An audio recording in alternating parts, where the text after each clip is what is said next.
Programming Throwdown, Episode 104, DevOps and Site Reliability with Matt Watson. Take it away, Jason. Hey, everybody. So if you remember from, I'm on the spot now because I didn't plan ahead. I think it was episode 96. We talked with Rob Zuber from Circle CI about testing. We talked all about all the different forms of testing and how important that is. But at the end of the day, if you're going to have a scalable system, if you're going to service a lot of folks, you're going to have to do more than just write really solid unit tests and integration tests and all of that. I mean, you have to build something that's reliable, that can heal, right? And you have to build a lot of social and human processes to make all of that work and to keep all of these really popular websites that you go to every day stable. And so we have Matt Watson here, who's the CEO and founder of Stackify, who's had a ton of experience in this field and is going to taking some time to really share with us how that whole process works and how these websites do stay up for all of that time. And so, Matt, it's really good to have you on the show. How are you doing? Great, absolutely. Thanks for having me. Cool, awesome. Are you hanging tight with the lockdown? I don't know what area you're in, how severe the lockdown is right now for you. Yeah, so Stackify is based in the Kansas City area. Half of our employees live in Missouri and half live in Kansas. For those who don't know the trivia about Kansas City, it's right on the border. Oh, that's right, yeah. But yeah, everybody's doing good and working remotely, and has been no big deal for us. Coronavirus is definitely here, but it's not currently spiking like it is in some other areas. But everybody's trying to play it safe though.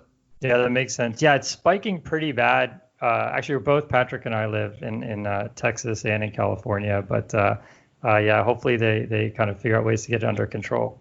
But cool. So yeah, why don't you start with kind of an intro about yourself? How did you get into this sort of field, and what sort of inspired you to take the leap from whatever you were doing at the time to say, I want to start a company, build a company around DevOps and site reliability?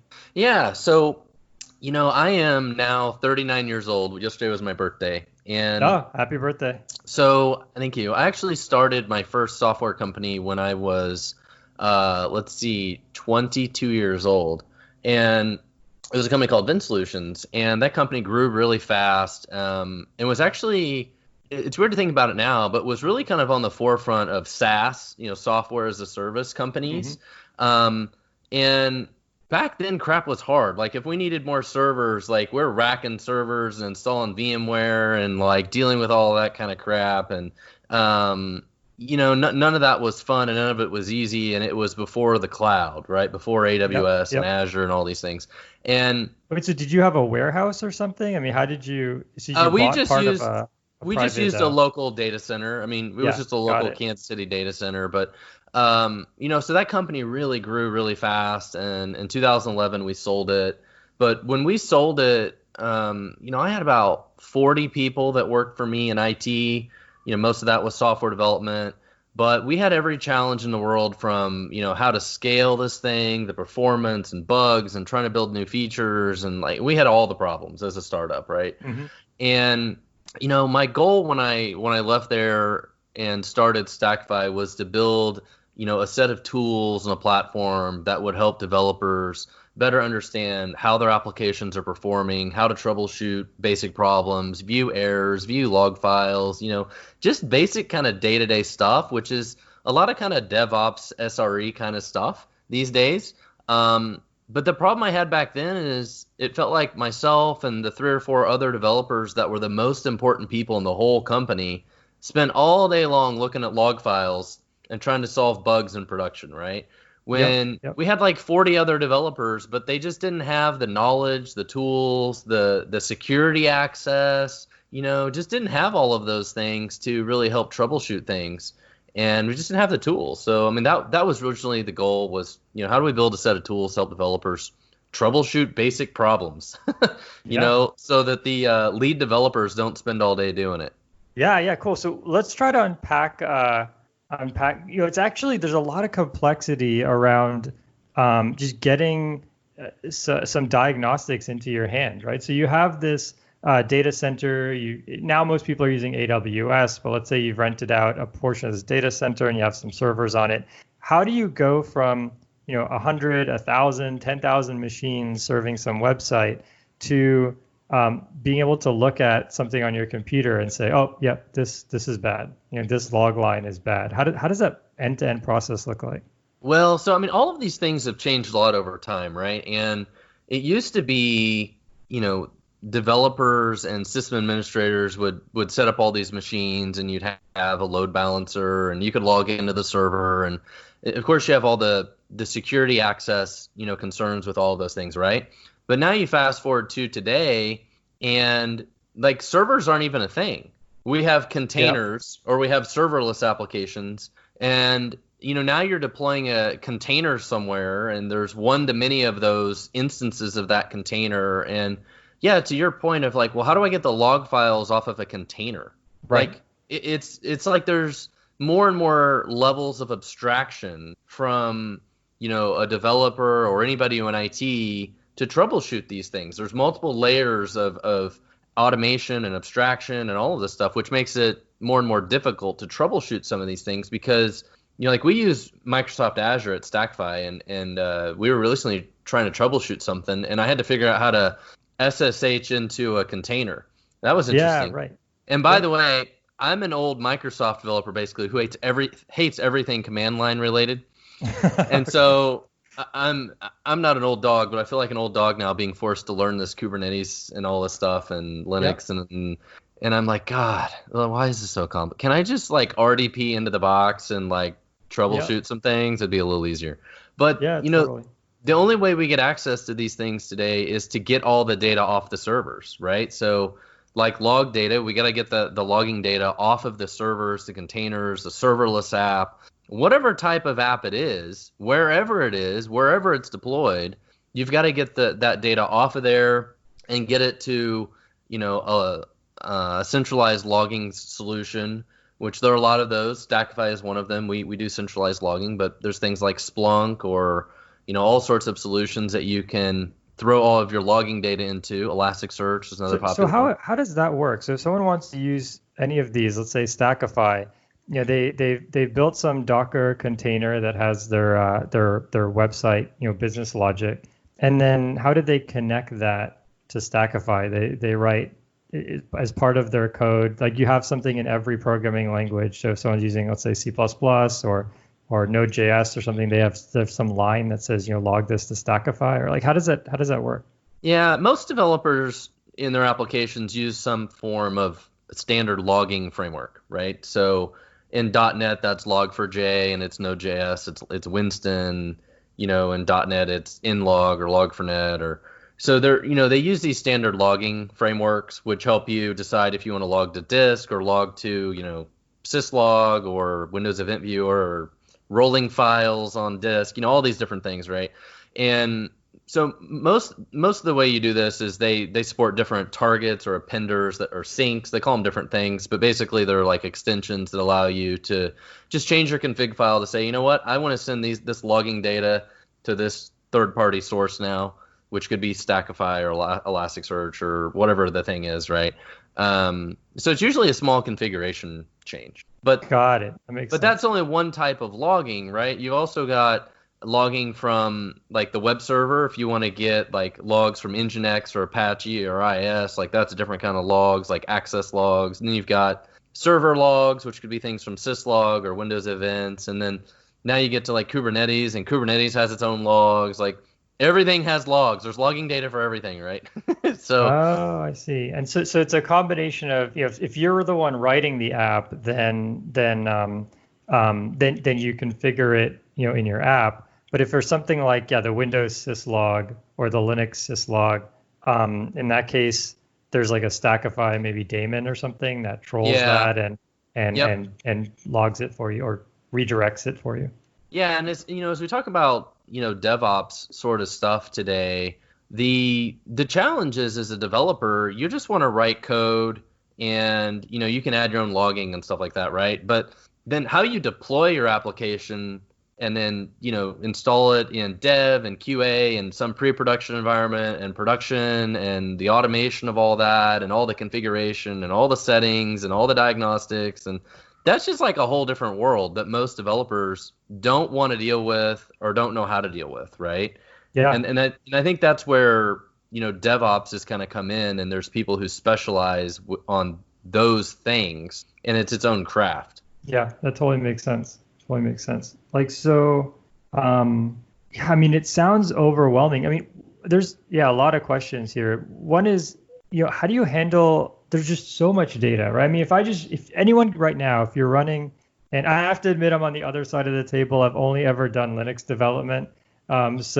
So I don't know too much about PowerShell or Windows, but anyone on their computer, running Linux can type D message, and you'll just see this huge flood of all these things. Oh, your Wi-Fi driver is telling you something, and thousands of lines just for the computer to start, and your Windows server is doing this, and everything's doing that. And so that's a ton of information when even if nothing really interesting is happening on the computer, right?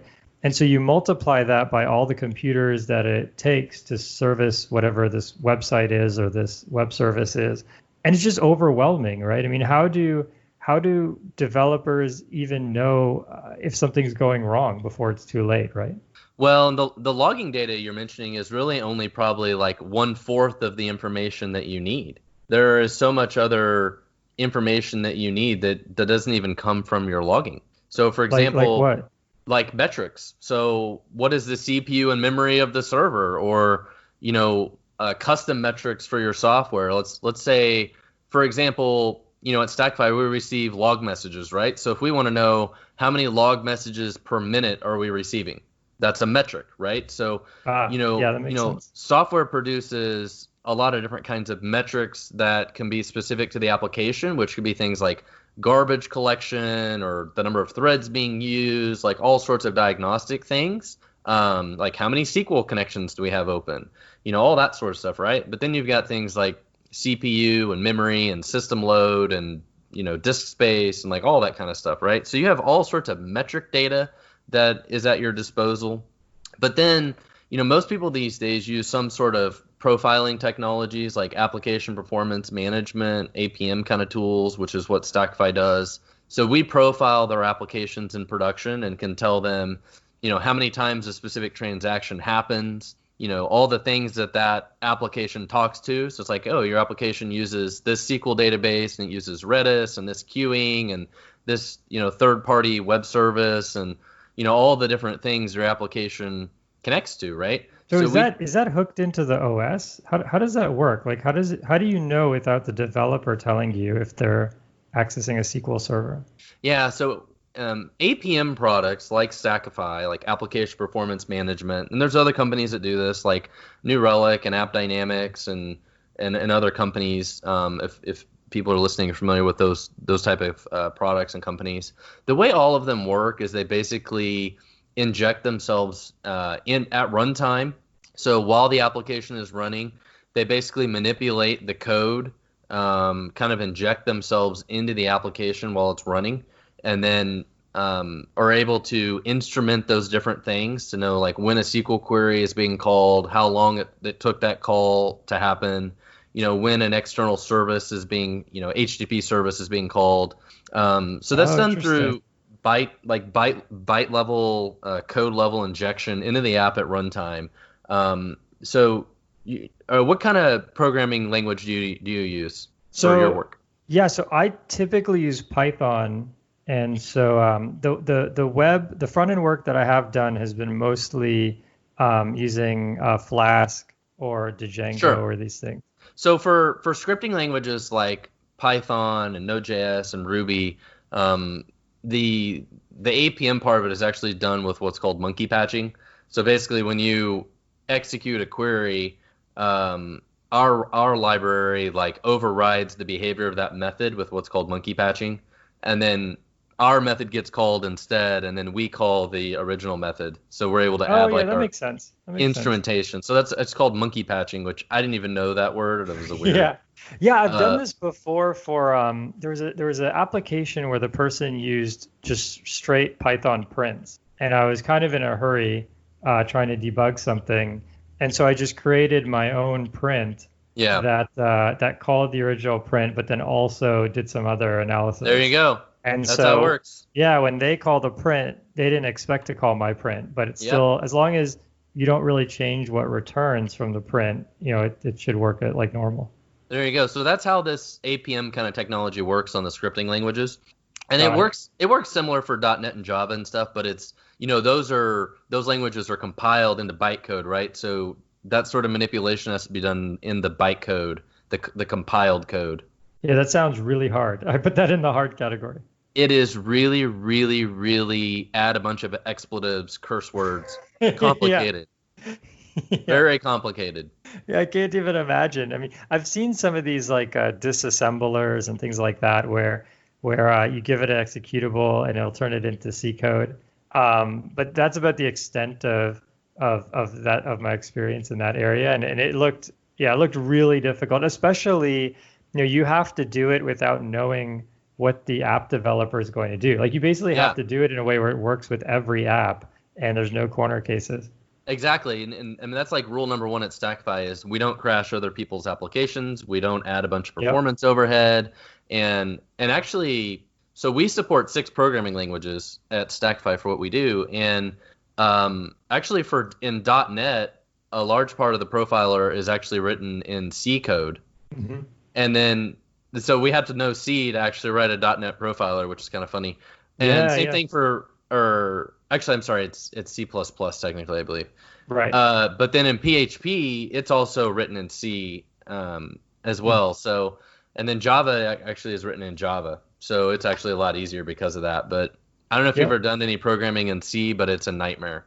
Yeah. So Patrick actually is the CX. He had to step out. I saw his kids coming barreling through the door. So, but he's done a lot of C, a lot of embedded programming, and I mean that terrifies me. One time I did, and I totally botched it. But they asked me to do work on a DSP, and it was super difficult. I mean, first I wrote it the way I would write high level C++ code. And it almost immediately ran out of memory. Patrick, we were just talking about having to use C to do like a C to C# interop to get automatic, to get code injection basically into C#. That stuff is brutal, but I mean, I think there's a lot of intellectual capital that you've built if you can make that work, because you need a very specific expertise. Well, and you talk about just software development in general and how it's changed over the years, right? Like programming in Python or Java or a lot of these other more modern languages is infinitely more easy than writing C++. And honestly, these days, I don't even think really a computer science degree is really all that useful to learn like about pointers and bubble sorts or like compiler theory or any of that. It's like completely useless unless you want to be a C++ programmer. then it is like really critical knowledge that you need to have. But for a lot of the more modern stuff, like it's just so much easier not having to worry about all that crap. Yeah, I mean, we'll totally pick your brain a little bit later. We'll put a bookmark on that because I'd love to talk more about that is the most popular question we get into the show is should I go back to college, right? And yeah, definitely. The TLDR, I kind of agree with you, but we'd love to. Let's talk more about that. Go ahead. To go back to what we were talking about earlier about collecting the data, right? Like, so developers need so much data to understand how their applications are performing and troubleshoot things. So we collect a lot of logging data, which can have really, really detailed information in it. It can also have errors in it. So, one of the things we do is, we collect the errors and we're looking for unique errors. So it's like, oh, we did a deployment today. Well, a few minutes later after the deployment, we want to see, did we get new errors that we weren't getting before? Did we fix some errors? Like all that sort of stuff. Mm-hmm.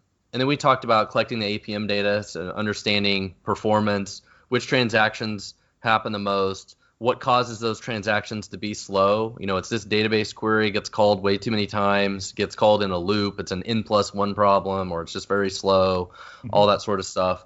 And so it's just the combination of all this stuff, from the metrics, the APM data, the errors, the logs. Developers really have to have all of that information together to really understand how their applications are performing and then troubleshoot problems. Otherwise, you just have kind of one piece of the story.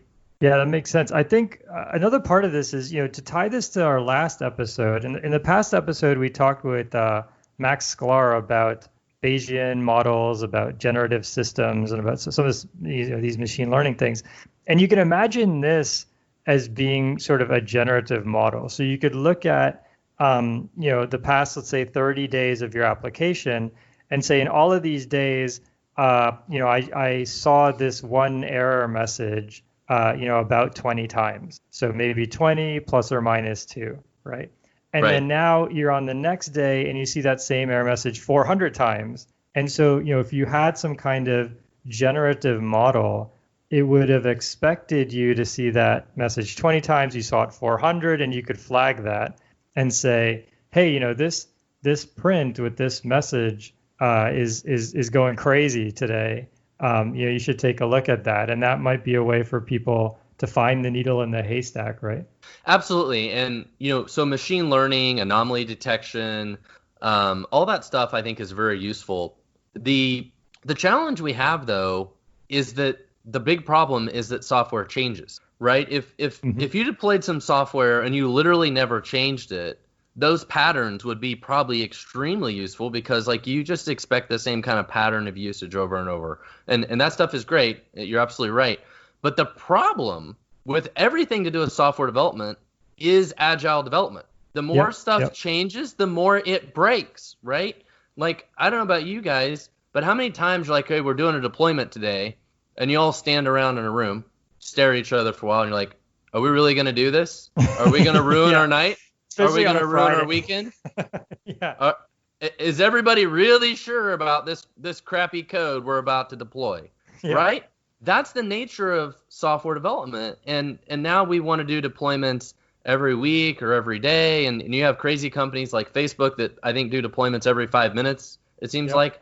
And those events are the problem, right? And so that's why tools like Stackify and all this data we're talking about are so important, because they help give you more visibility, they give you more confidence, and they help you understand your risk, right? You're like, well, we know we're going to deploy this. None of us feel 100% about this thing, but we know 5 minutes after we do the deployment, we have all the data we need to understand that all of a sudden there is nobody using our software. It doesn't work anymore. It crashed. Or it's getting all sorts of new errors, or performance is, dramatically worse, right? So that's really important for all developers to have access to this kind of data, because it helps them know when they do a deployment, did things get better or worse? Did we just jump off a cliff? Is the system down, right?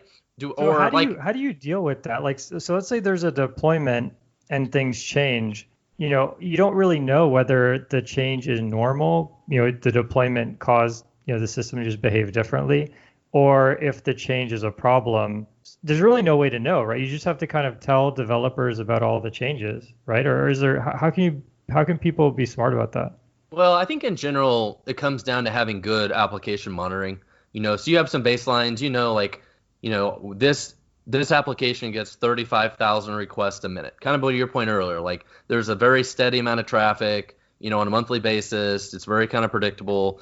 And that's, hey, we did a deployment. Okay, well, 5 minutes after the deployment, are things normal? Is the average, transaction times are normal? All that sort of stuff, right?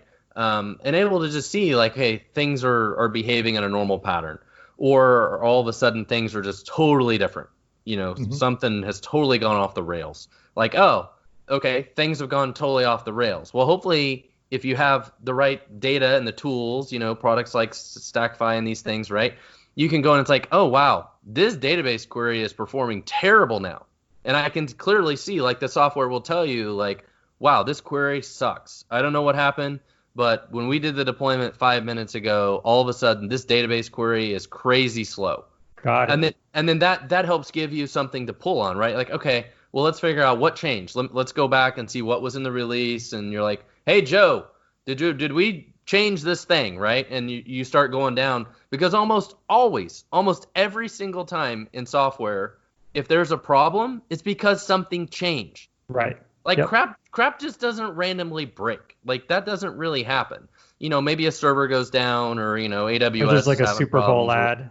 Bowl ad, and your server just blows up. Yeah. But usually it's something changed, right? And we have to figure out as fast as possible what changed, right?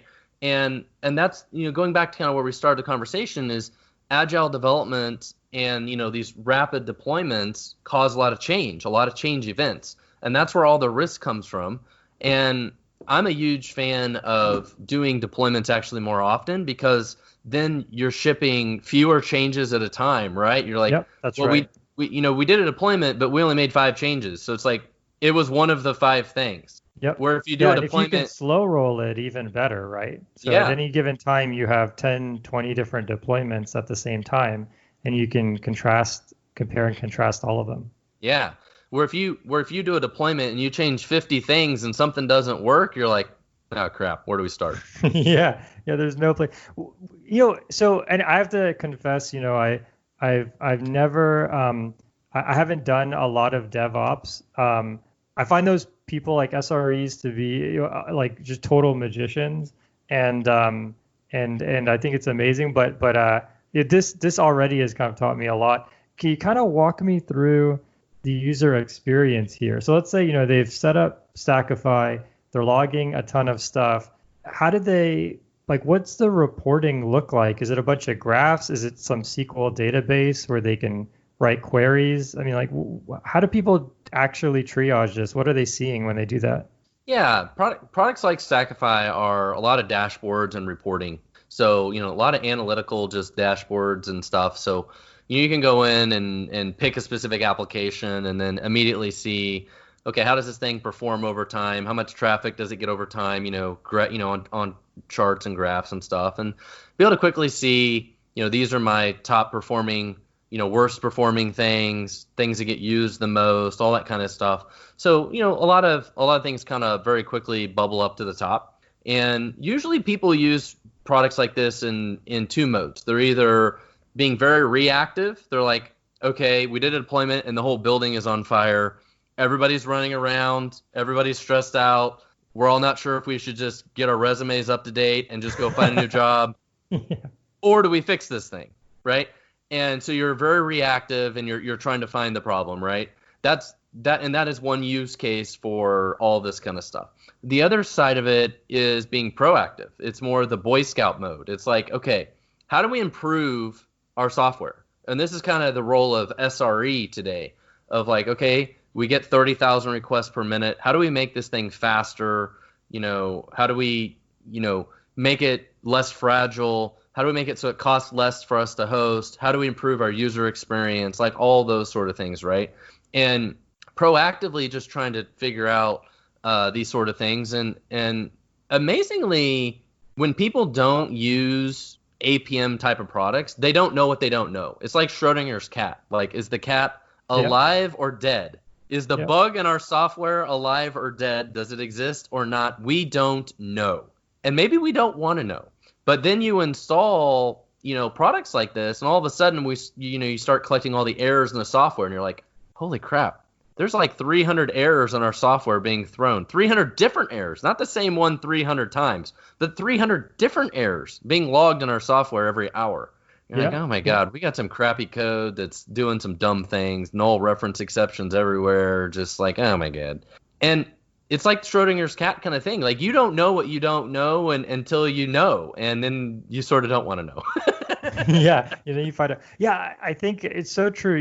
When I'm writing code, especially as I've gotten more experience, I'll put logs. I'll be much more diligent about writing logs, and I'll get to a point where I'll say, you'll never actually get here, and I'll just put a log saying, we'll never get here.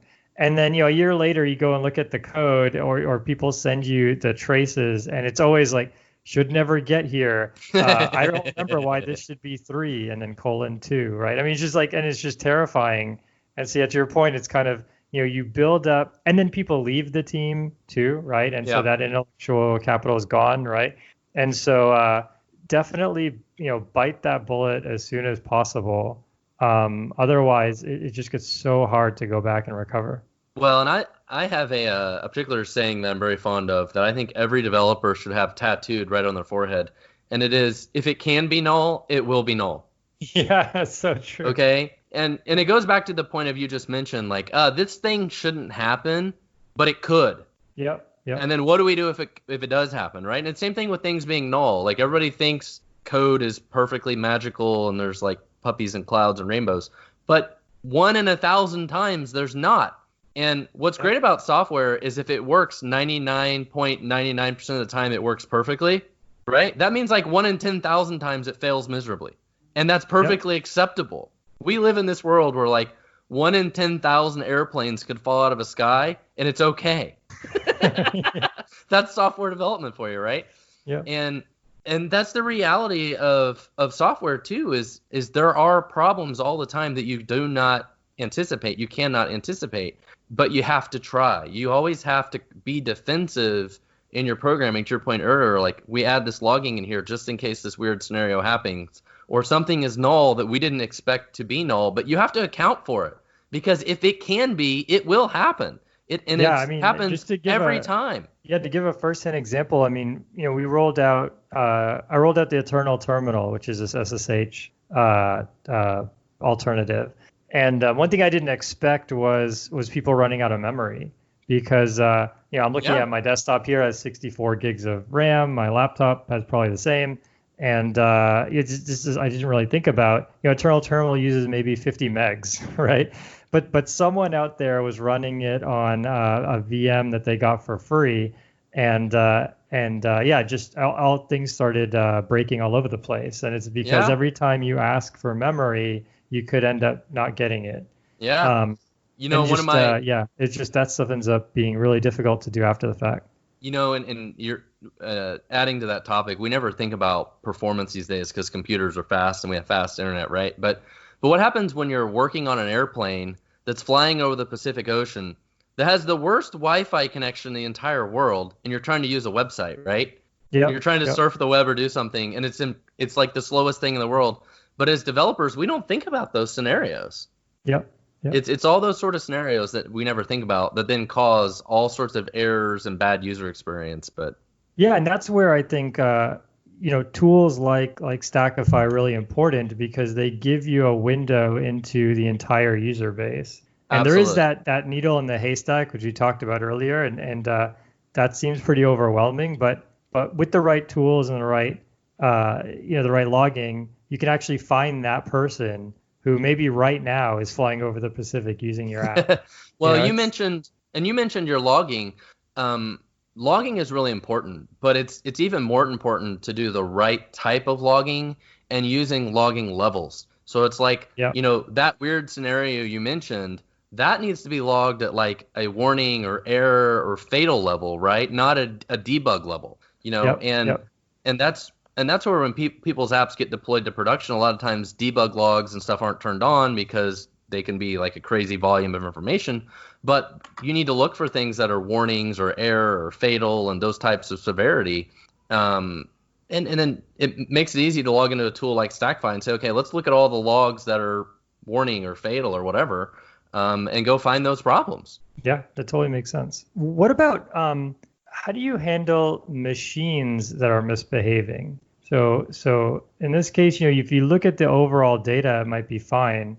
But I remember an issue that we had a number of years ago where basically our app was creating new threads, and so it's just constantly creating new threads.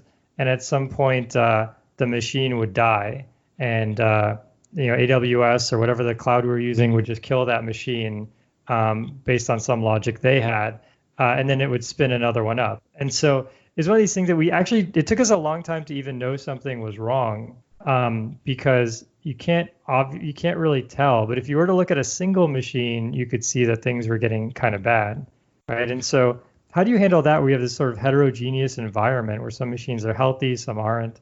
So I had this exact type of issue happen this week at StackFi. We deployed a new application on Kubernetes in our QA environment, and for whatever reason, the pod would fail, and then Kubernetes would restart the pod and create a new one.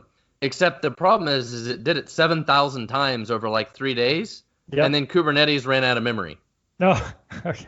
The node in the cluster like ran out of memory. Now, luckily this was in QA and it wasn't a big deal, but these things happen. To your point, like things that you don't anticipate, and actually the fix for that was we had just put memory limits on the pod, and then it behaved just fine. Like just really weird stuff. Oh, and to your point, like these are problems that still happen. We've got another app in StackFi that's actually in production for us, and the only way we can make the thing work is to restart it every 30 minutes.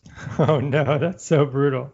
But these things happen, right? And you're like, okay, do we spend like millions of man hours and dollars fixing this thing, or do we make a script to restart it every 30 minutes? Yep. Yeah, that is a really good point, right? It's especially when we dive into this, it's easy to kind of say, well, we'll log everything, we'll do a deployment once a year or something like that. But there's always these trade-offs, right? And so, it could be that if your business doesn't move fast enough, like if you're not pivoting based on the user experience fast enough, that you fail at the business level.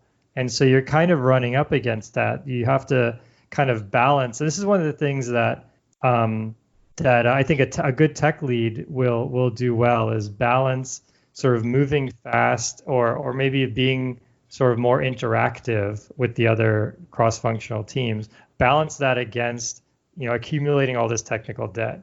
And so I think that's like requires constant supervision.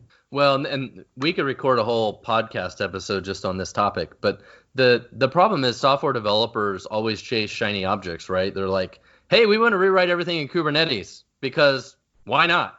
And so we redo everything with Kubernetes, and then like a year later, they're like, nah, let's move to AWS Lambda. That's even cooler now, and it'll look better on our resume. So then it's like, let's just spend the next. No, we're literally not going to ship a new feature. We're too busy. We're moving everything to Kubernetes and Lambda, right? Like that's what people do this, and then they never deliver new functionality to their customers. You're absolutely right. Like I said, I could go on this topic for like an hour. Yeah. And I know I have a friend who works in the games industry, and he says, I asked him really to describe what this crunch phenomena was. This was around the time when there was a lot of publicity around the crunch hours that game developers work and things like that. And he basically explained to me really well. He said it's basically feature creep, except because a game is kind of this atomic thing where you just release the game. It's all hypothetical, right? So the game designer will come to the engineers and say, oh, we need to add a 14th lineman in Madden, otherwise like no one will play this game. And then they go and they like code it up, and it's like, oh, now the football needs to be orange. It has to be orange. Everyone loves orange. And then, oh, now we want the person to be able to set the color, right? And so you get all of these changing requirements, and you're working these insane hours. And so then, that's one of the reasons why I think code quality on games has always been a challenge. Yeah, feature creep is a never-ending problem in software development. Just and to some sense, developers our own worst enemy on it too. Where I'm talking to one of my team members this week, and we use like a SQL parser that parses SQL statements, and we're having problems with it. And I'm like, okay, well, and we use like a third-party product to do this. We're like, okay, well, if it doesn't work, we have some fallback logic, and we'll just have this really little regular expressions that are fallback logic. But my developer's like, no, we need to write our own SQL parser, and I'm like, no, we don't. No, we really don't need to do that. We have other stuff to do. Yeah, but that's what developers do, right? Like, well, people love building stuff. Yeah, we're our own worst enemy of what I always say, like doing software development sideways. Like we're not moving forward to like really improve our product and deliver new stuff to our customers. We're just like moving sideways. Like, okay, actually, I wanted to piggyback on that. So you make a product for developers. We do. When you started Stackify, were you afraid of that? Because that's one thing that I've always wondered. And we talked to a lot of folks who make, who for whom developers are the end user. And one of the fears is that, you can provide 99% of the functionality, and then the developer says, no, I want to build my own Stackify for my own company, right? And so how do you defend yourself against that? I mean, there's really nothing you can do. At some point in time, you just have to say no. And this is actually something I have to remind our teams all the time. Like, our customers will come to us and like, oh, Stackify doesn't work in this like purple squirrel mode. And we're like, nope, sorry. Yep, it doesn't. And we're not going to fix it because our other 99% of our customers don't care about that. And we're not going to bet our entire company on that 1%. Like, the other 99%, we have got to service, right? And we've got to make an incredible product for that 99%. Yeah, when you started Stackify, how did you know that these people would use it and not try and build their own thing? Well, I mean, when we first started out, what we were doing was a little different, right? And I think maybe developers these days, compared to maybe say 10 or 15 years ago, are maybe a little more over of the like, I'm going to build my own version of this. I mean, I think that was definitely the case like 15 or 20 years ago. You're like, oh, we need some little JavaScript library or some little library that does this or does that. And yeah, developers were really bad about like, oh, I'm just going to create one instead of buying one for $400. And maybe because things now, there's so many like SaaS products, like it doesn't, like there's no way, like if somebody wants to rebuild Stackify, good luck and I'll talk to you in 5 years. Like there's just, it's so complicated. Like I was like, good luck. It's not like some little JavaScript library that does this one cute thing like change currencies or time zones or something. And maybe that's the difference, right? Like so many SaaS products, like you want to create your own version of Twilio or SendGrid, like good luck, go for it. If you want to master that, go for it. It just doesn't make any sense. It'll take you 5 years to make emails that don't go to spam. Yeah, good luck. That alone. And to be honest with you, that's the most amazing thing about being a developer these days is we have Azure and AWS and all these different platform as a service stuff and APIs that we can use for things like Twilio and SendGrid or machine learning or a thousand other things that are just make it so much easier to build software and not have to reinvent all of those wheels. Writing software today is so much easier because of all of those things. But then it's so much more difficult for other reasons. Yeah. I think it's people just are much more productive, and then because of that, I think it's much more lean. You could have 3 people do an entire. There's this I can't remember the name of it, but there's this social network it's kind of like a TikTok thing, but it's audio only. I can't remember the name off the top of my head, but it's literally started by 3 people, and they recently raised I think 20 million. And they have a ton of users, and it's just 3 people, and they were saying they don't even really have any incentive to hire a bunch of people because it's already they've scaled it up themselves. Yeah, absolutely. So let's talk about Stackify. What is the company like in terms of where do folks work? Is it sort of distributed? You have a lot of folks here in college that are looking around for internship opportunities. Do you all do internships? Are you hiring full time? Kind of like walk us through the company, maybe even like what a day is like working at Stackify. Yeah, so we have about 45 to 50 employees, and about 25 of those are in the Kansas City area, and then we have about 20 employees in the Philippines. So we have a lot of our engineering is done in the Philippines, and then we do customer support as well and some other things out of the Philippines. And part of that is because Stackify is a global company. We have customers in 60 countries, and so we have to operate 24 hours a day. So we have support people and developers 14 time zones different on purpose. Yeah, wow, it's wild. So we can help support, our customers globally. But, at Stackify in Kansas City, we hire a lot of entry-level developers to do support because our product is so technical. So we actually hire developers to do like customer service, customer support. It's like really high-level kind of technical support for our customers. And then a lot of times those developers then work their way potentially into our engineering team. And so I think that's a great career path for developers is to work in that kind of like tier 2, tier 3 kind of customer service and high tech companies, learn the product, have like really invaluable product knowledge that way, and then be able to bring that product knowledge and customer kind of viewpoint right into the engineering team, and then continue to grow their engineering skills. I think that's a great career path. And we had a developer at Vin Solutions that did that at my old company, came in as entry level support, worked his way up through all the support, became an engineer on the team, and then left and founded his own software company. Now he has his own software company he started. And so I think that's a great career path for people. Yeah, that makes sense. So the folks in the Philippines, like, how do you deal with 14 times? We have trouble. I'm 2 time zones away from my boss, and we have trouble with our team. How do you deal with 14 time zone difference? So we have some people that work our hours in Kansas City hours, so that's full. They work like the graveyard shift there, like overnight shift there. But most of them actually work there like 3 p.m. to midnight their time, which overlaps to like 11 in the morning Kansas City time.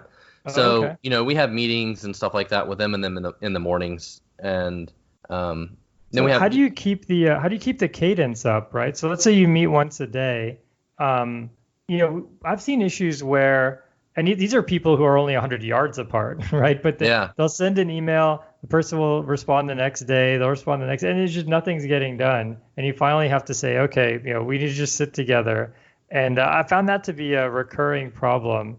How do you handle, how do you close that loop? I think those are all communication and management problems, right? And, that's the great thing about Slack and things like that, being able to communicate with people instantly and get work done and collaborate. And a lot of the challenges that you mentioned are totally different now that everybody's working remote.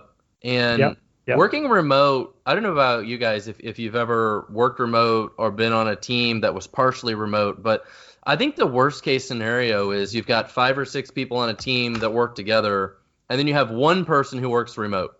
Right. That one person is always in the dark and they will never know anything, right? Because the other 5 or 6 people are in one room, and when one of them breathes weird, everybody knows what they're thinking. Because, there's that osmosis of just that teamwork, right? And being together and just knowing the personalities of people and all that sort of stuff. But now that we're all working remote, all of that has gone away. Like the communication style has to change dramatically.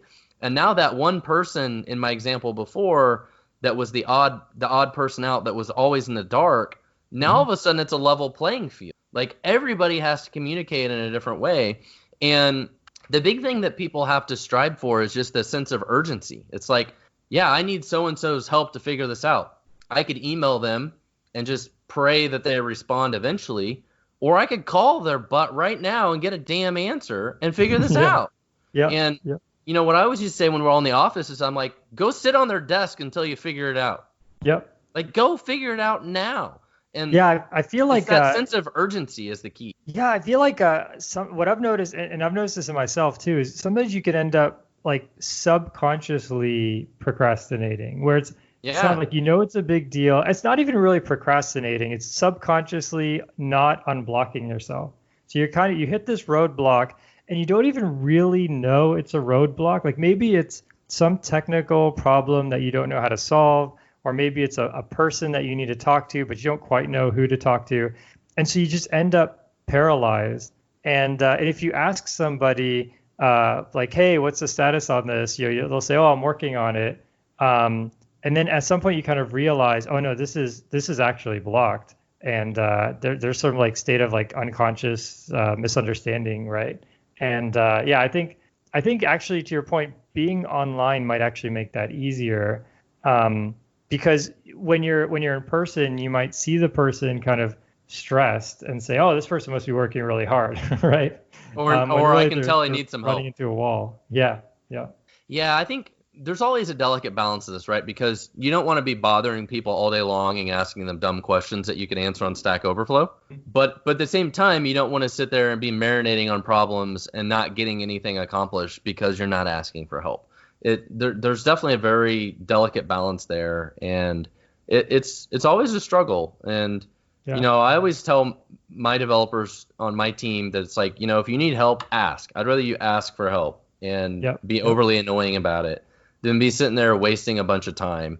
And I think, these things are the reason we have stand-ups and different things like that on a daily basis is not necessarily because we need them, because if you had the right people that are good at communication, they would ask the questions.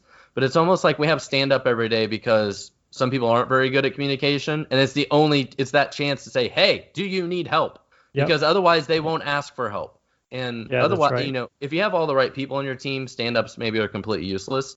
But for some personalities, it's that daily check-in that you need to push that, to make sure that, those questions are being asked. Yep. So on the product side, if someone, let's say a college student or someone just getting into programming wants to use Stackify, what is that? I mean, I understand that Stackify is like mostly for enterprise, right? But for folks who want to get started, what is the sort of tier look like? Is there a free tier? What's the environment like for someone who is just an academic trying to get into this area?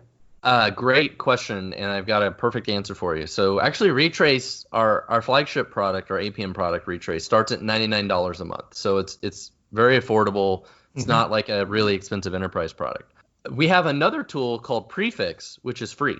And so I honestly think it's the type of tool that, you talk about like in an educational perspective. It's very, very useful in an educational perspective. And we have some colleges and stuff like that use it. It's a profiler basically that runs on the developer's laptop. So as you're writing and testing your code, you can instantly see what that code just did. So it'll show you, okay, this page loaded, this transaction loaded, it ran this database query, it did this web service call, it did 3 more database queries, and here's how long it took, and show you your log messages and everything. So it kind of gives you like instant feedback to what did my code just do, and did it work? How long did it take? All those sort of things. And then that's a free tool that Stackify provides. It's called Prefix, and I definitely recommend it. Got it. So the idea is someone's just getting started. They probably don't know about Docker and all of this yet. They're SSH'd into some AWS box, and they are developing some website or something like that. They run Prefix. Is it hooked into VS Code, or where does Prefix actually live? So usually it's used on your laptop itself, like not on a server. It's on your workstation. Oh, I see. And it's installed the same kind of way that Retrace is. So let's say you're using Python, you would install our package into your app, and then that would enable the monkey patching and the profiling that we kind of mentioned earlier. And then Prefix will collect that data all locally and just show it to you all locally. It doesn't. Oh, got it. I see. It doesn't connect to the internet locally, or any of that. It's all local. Yeah, you're testing locally. You have like a local database or using SQLite or something simple. And you're running the same thing you'd run in production, but in this test environment. And while you're doing that, Retrace is telling you, like, oh, you're really hammering the SQL server right now. You might want to take another look at what you just wrote. Yeah, and that's what Prefix does. That's why we call it Prefix. Oh, Prefix. All right, that's clever. So cool. Yeah, that makes sense. Hey, that's awesome. So everyone out there, check it out. Totally free. I guess it runs on everything like Windows, Mac, Linux, stuff. Maybe Windows, Linux. As of today, Prefix has primarily been for .NET on Windows, but we're getting ready to release a new version that will support 6 programming languages and also run on the Mac. So cool. Look for that very soon. Very cool. Yeah, keep your eyes peeled for that. Also, you have a podcast of your own, which is really cool. We're totally gonna check this out. Why don't you give us some details about the Startup Hustle and what that's all about? Yeah, it's called the Startup Hustle, and you can find it on Apple and all the places you would find a normal podcast. And it's about entrepreneurship and startup stuff. So we cover a lot of different topics related to startups, and we have a lot of different guests that are founders of other companies, and just if you're kind of into the startup, you're an entrepreneur, it's a very educational podcast. Cool. So what advice would you give for someone coming out of for someone who doesn't have a college degree or doesn't have a degree in computer science, and wants to get into this field, what do you think is the best way? There's these coding boot camps, there's DIY, there's all these, you DIY and then go to a smaller company where you don't need the fancy college on your resume, right? There's all these different sort of approaches to get into the field, and it'd be great to hear your take on which one you think could be the most useful for people. Well, like almost all things in life, you've got to put the effort into it. You got to work. Like instead of Netflix and chill, you got to figure out, how do I make a website for my church or whatever, right? Like you just got to put the effort in and get experience any way you can. If it's like, look, I'm going to find a local startup and I will donate my time. What can I do? Please. Anything I can do. I want to write some code and dedicate. It doesn't matter. Like I need experience, right? And that's the hardest part as a developer. It's a chicken and egg problem, like a lot of things, right? Where nobody wants to hire people without experience, but you can't get experience if you don't get a job.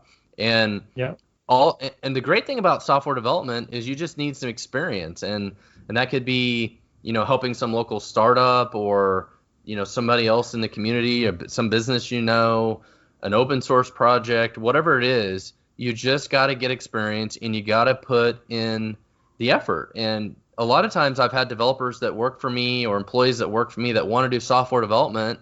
And I've actually got one now kind of on my team. I meet with him and he's like, well, I really want to do computer programming. I really want to do coding. And I'm like, well, why don't you do it?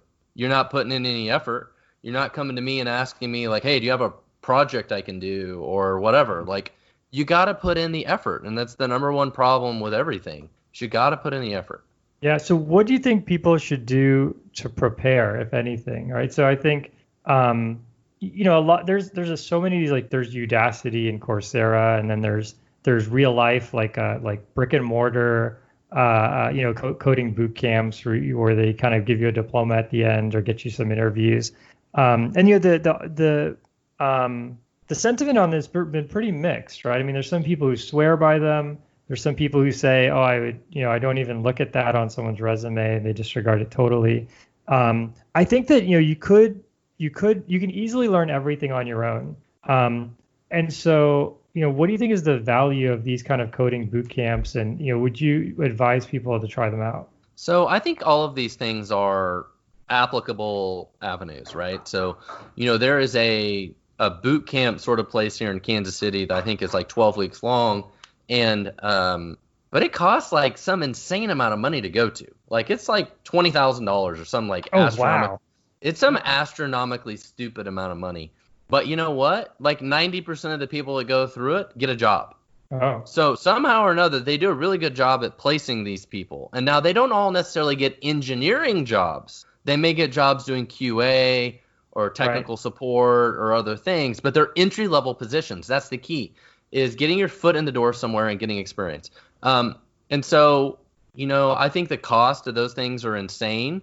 Yeah. But with all of these, it's like the ROI to it, right? It's like if I know if I go to this thing and I'm going to get experience and they can help get me a job, then it's really valuable. So I actually went to DeVry, which is a technical school. You end up getting a 4-year degree.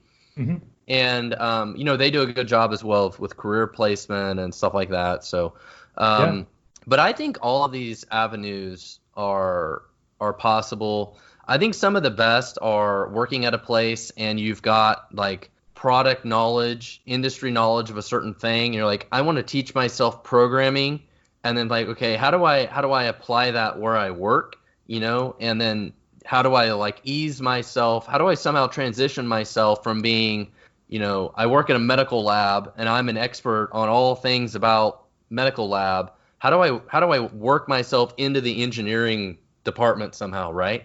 Yeah, and that's really good advice. And that was my example earlier from Vin Solutions. Like we had somebody who was a support person, and they slowly work themselves into the engineering side of it. And that's where you can teach yourself or do small projects. You're starting to work on small bugs. But a lot of times you got to work at the right kind of company that has the right atmosphere for those kind of people to succeed too. Yeah, and I think a lot of those are startups. I think startups are a really good place for people to go. And in fact, I have this sort of theory that sort of the better you are relative to your resume, the better a startup is for you.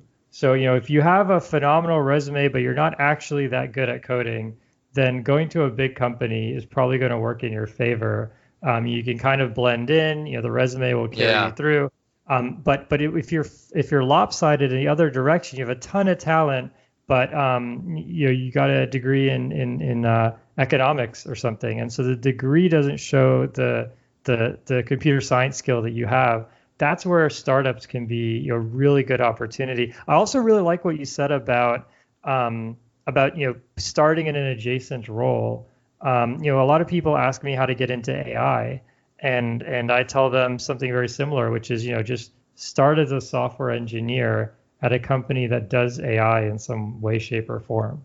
That's usually the best way to start. Well, or it's like, hey, I'm a software engineer at Stackify, and maybe we don't do a lot with AI, but in my free time, I'm going to see how I can apply AI to what Stackify does. Yep. Right? I'm going to go back to my boss and say, look at this really cool thing we can do with AI. Yeah, totally. Cool. Yeah, I'm definitely going to check out your podcast. I just inside baseball or something. I've always wanted to start a company. It's never been the opportunity hasn't presented itself to me yet, but it's something I've always been interested in, and I love resources like that. I follow what's the one I follow? Oh, Pivot, where they talk about a bunch of different startups. But yeah, I'll add this one to my list of podcasts. I'm looking forward to it. And thank you so much for coming on the show. So folks out there who want to know more, the tool that was free is Prefix. Yeah. There's also, what is the enterprise product? It's called Retrace. Retrace. And you can get both of those at stackify.com. Check it out. And what is Python? What are the 6 languages that Prefix is going to support? Yeah, so we support .NET, Java, PHP, Ruby, Node.js, and Python. Cool. I mean, that covers a lot of the major ones. So once that's out, maybe we'll add it to our news section of the show when that's out. So we'll remind everyone about that. And thank you so much for coming on the show, Matt. I really appreciate it. And I think hopefully we really showed a lot of folks out there how this actually works and how these websites stay up. All right. Thank you for having me.